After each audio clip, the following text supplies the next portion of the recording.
নামেন নামেন।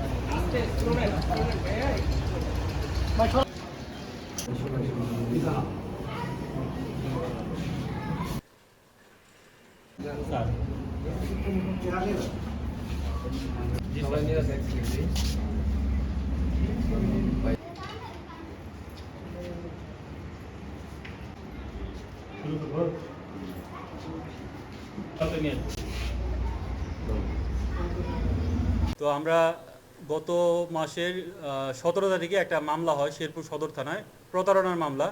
সেই মামলার ঘটনাটা প্রতারণার হলেও সেখানে যে বিষয়বস্তু ছিল সেটা খুবই চাঞ্চল্যকর এবং বেশ বড় ধরনের প্রতারণার সম্মুখীন হয় মামলার বাদী। এই ঘটনাটা আমরা জানতে পারি যে ওনার একটা ছোট মেয়ে 13 বছর বয়সী, তাকে বিভিন্নভাবে কবিরাজ নামধারী কিছু লোক প্রতারণার ফাঁদ পেতে তার কাছ থেকে প্রায় 3.5 লক্ষ টাকার মতো টাকা বিকাশে এবং নগদে নিয়ে নেয়।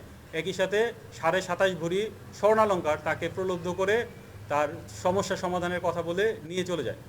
এই তথ্য পাওয়ার সাথে সাথেই আমাদের পিবিআইয়ের প্রধান এডিশনাল আইজিপি জনাব মোস্তফা কামাল স্যার অবগত হয়ে আমাকে সরাসরি স্যার বলে যে মামলাটা নিয়ে কাজ করার জন্য।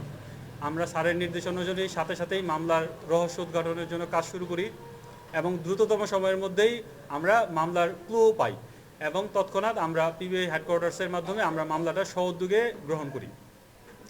পরবর্তীতে আমরা গত 9 তারিখে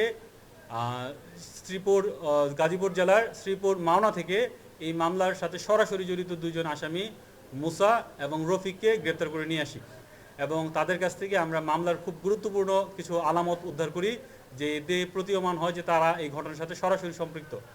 তাদের সেই আলামত জব্দের পাশাপাশি আমরা তাদের জিজ্ঞাসাবাদে আজকে আমাদের যে মূল আসামি, এই ঘটনার যে মূল পরিকল্পনাকারী এবং এই ঘটনার একদম টোটালটা সে নিজে স্বর্ণালঙ্কার নেয়া থেকে শুরু করে আর্থিক লেনদেনের বিষয়টা যে সে নিজেদেরই তদারকি করছে এবং নিজেই এখান থেকে স্বর্ণালঙ্কার শেরপুর যে নিয়ে আসছে, তাকে আমরা তার নাম ঠিকানা জানতে পারি। পরবর্তীতে আমরা তথ্য প্রযুক্তির সহায়তায় গতকাল তাকে ময়মনসিংহ জেলার মাসকান্দা নতুন বাজার এলাকা থেকে তাকে গ্রেপ্তার করি এবং তাকে নিয়ে এসে জিজ্ঞাসাবাদ করি। তার সাথে যে ব্যবহৃত ডিভাইস ছিল সেই ডিভাইসগুলো জব্দ করি এবং সে স্বীকার করে যে সে এই ঘটনাটা ঘটিয়েছে। পরবর্তীতে তার স্বীকারোক্তি মূলে তাকে নিয়ে অভিযান পরিচালনা করে তার বাড়ি পার্শ্ববর্তী বাগান থেকে মাটি খুঁড়ে এই যে প্রতারণায় যে হাতিয়ে নেওয়া প্রায় 27.5 ভরি স্বর্ণালঙ্কারের মধ্যে 25 ভরি 9 আনা 4 রতি স্বর্ণালঙ্কার আমরা উদ্ধার করি বাদীকে সাথে নিয়ে এবং বাদীর শনাক্ত মতে সেই স্বর্ণালঙ্কার আমরা জব্দ তালিকা মূলে জব্দ করি।